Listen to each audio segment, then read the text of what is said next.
today. Welcome to another lesson in energy medicine and your biofield. So I'm going to start out today telling you some ways that you can heal your biofield outside yourself, okay? So the first thing I would look for is a sound therapist. I'm big into sound therapy. It works with the vibrations. So in most major cities, there's sound therapists. So if you're in a major city, you could probably look up sound therapy and find one, okay? So if you have a sound therapist, use it and they will work on your biofield for you. Another way to work on your biofield is a hypnotist, right? A hypnotherapist like myself. So how that works is we get you to go into your biofield. That's the subconscious. That's where you're going when you're under hypnosis. And we will bring you to 10 years old, 20 years old, 30 years old, 40 years old. We'll just bring you through things so that you can hit on things that maybe remind you of times when things weren't that great in your life, okay? You'll guide us there. So a hypnotherapist can also work on the trauma in your biofield. A Reiki practitioner, unfortunately, I haven't found a lot of good ones. Okay, I've had Reiki done many times and I've only had it done by one person that actually can make a difference in my body. So I'm really leery of Reiki not because it doesn't work, because it works, but there's just so many people that are not connecting to that divine field and clearing your field. I always say word of mouth is the best to find a good practitioner for anything, for sound therapy, for hypnotherapy, for Reiki, acupressure, acupuncture. All of these things are going to work on the vibrational level. So if you're serious about this work and you really want to get your healing done, work with your electrical body and some of these natural therapies, okay? But those are the ones that come off the top of my head that really work well, okay? But you want to be working on your biofield at home, and you absolutely can clear the traumas from your field at home. It takes time and it takes practice, and then it takes maintaining afterwards. So we're going to talk about that. I am going to be putting up particular hypnosis and guided meditations for all the chakras. Okay, I will be doing that over the coming weeks. But today we're going to talk about what you can do at home to those meditations. I want to give you some things to contemplate that you can use at any time, anywhere, to work on your biofield. The more you practice with the guided meditations for the chakras, the more this is going to become natural. I want you to consider something for me. I want you to consider that we live in the physical realm, but there might be another realm above us, what I call the mental realm. And that mental realm is really what pushes everything in the physical realm, okay? And this is what we have to understand to work on our biofield ourselves with our minds. What happens in this mental realm? This is where your will lives. And I'm going to give you an example of what I mean. So you get in an argument with somebody and they get the best of you, okay? Now you're at home and what are you doing? You're running through what you could have said, what you could have done, how dare they do this, okay? That is happening in the mental realm. That's not happening in the physical realm. There's nothing physical going on. So I'm asking you to pay attention to two voices, and they're both in your head. The one that talks to you that you're always talking back to. And we all have this, right? So I call those voices I am and me. And I'm going to talk about 7 different laws of the universe over the coming weeks. And today I want to talk about the law of polarity. So the law of polarity basically states that there's 2 poles to everything. So you've got love, hate, right? You got fear, courage. You got sadness, joy. cold, hot, up, down. There's a polarity to everything, okay? And our job as human beings is not to swing wildly from one pole to the other, or not to stay in either pole, but to find a balance in the middle. So when you think of love and hate, if you love too extremely, that doesn't work. And if you hate too extremely, we know that doesn't work.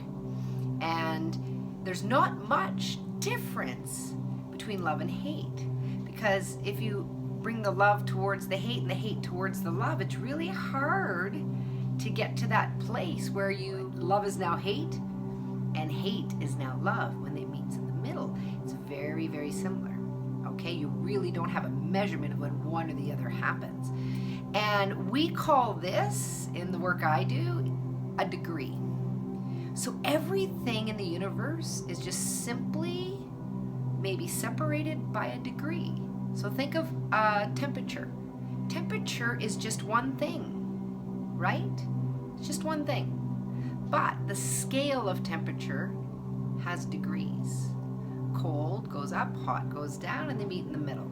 So that's how I would like you to think of your mental realm that is going to be propelling how your physical realm works out. So, but because we're talking about emotional health, we're talking about our energy health, our electric bodies, our biofield, okay, because we're talking about that today, we're going to be looking at our trauma and our field based on these scales, based in each chakra. And that's what the guided meditations are going to be about. I'm going to be asking you to go to the mental realm. The me voice is the egoic brain. That's the physical brain. We need it. It's not bad. This whole thing about ego being bad is not bad. It just needs to know its place. So the me voice is all about physical reality. She hurt me. I want to tell her this, right? Or he took my job. I want to get mad at this person. That's the me voice. The I am voice is the one that says it's okay. It's okay. So your friend hurt you. Just send her love. Don't react. There's nothing you can do about what your friend did. Okay? That's the I am. So the I am is the acceptance. The I am is the surrender. The I am is the unconditional love. The I am is the non-judgmental part of you. The I am is the higher self, the higher consciousness, whatever you want to call it. It is the part of us that knows the fork is a fork, no matter what the consciousness says. Subconscious knows more than the conscious. So I want you, after this lesson, to sit down and listen to that voice, no matter what it's saying. I want you to observe how often this voice talks to you and you talk back to it. There's nothing crazy about it. It's your two selves. Me, I am.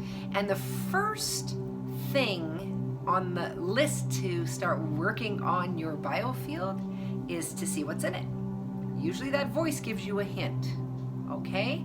So you're sitting down, watching Netflix, and all of a sudden that voice starts. Why did you say to that? Why did you say that to so-and-so today? Why didn't you do that for your boss? You knew better. Oh, why did you yell at your kid? You're feeling some guilt. That voice is me. Starts asking you why you did all these things, and why doesn't somebody like you, and why did somebody hurt you, and why aren't you good enough? That's me.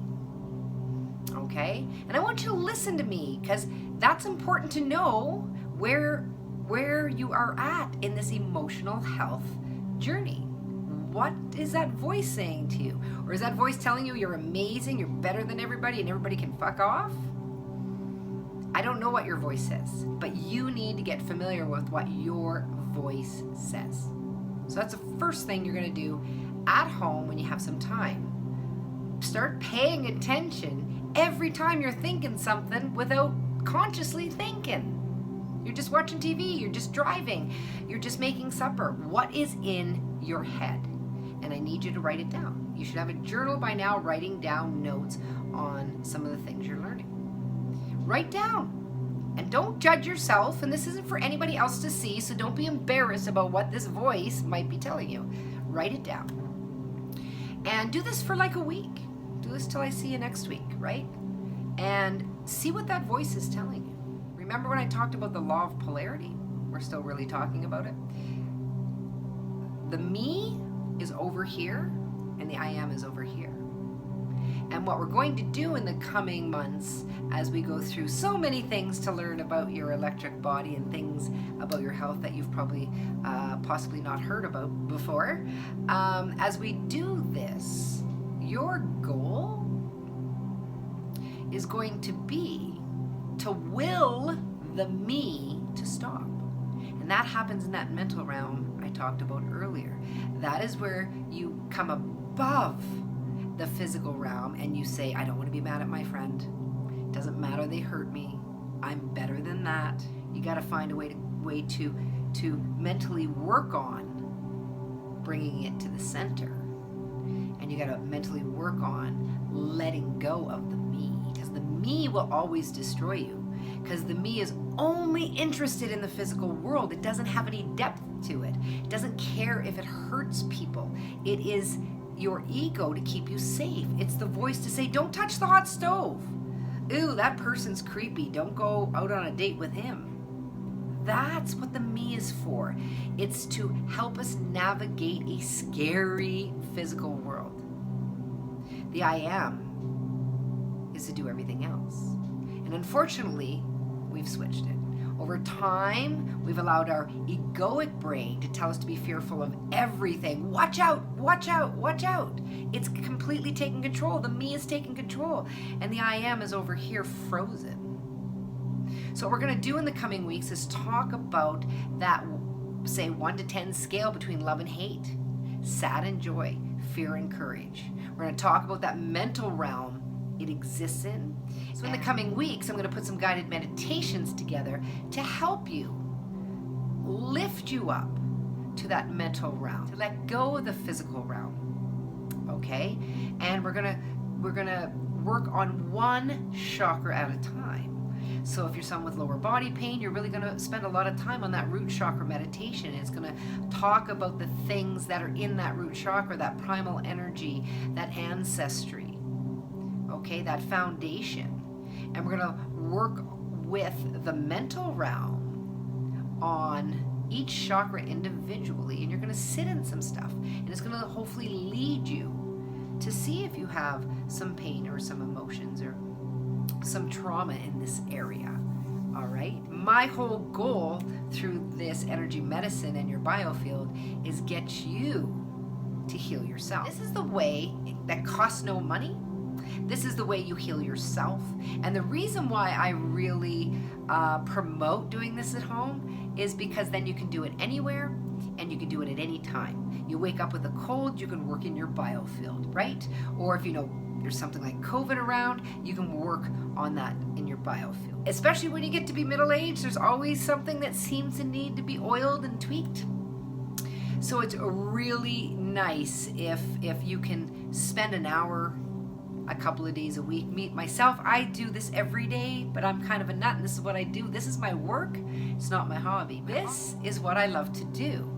So I just feel like Benjamin Button that I'm going backwards for my health. I feel like I'm healthier. I feel like I'm younger. I have more energy. These last 3 years, I mean, my health has turned a corner. I had 3 autoimmune diseases. I was almost dead. And then I went through grief and, you know, people were quite worried about if I was actually going to make it through that physically. But I'm rocking it. So I'm not talking about something I haven't done, that I'm not doing, and that I know nothing about. I know exactly what it's about, and I can help you do it too.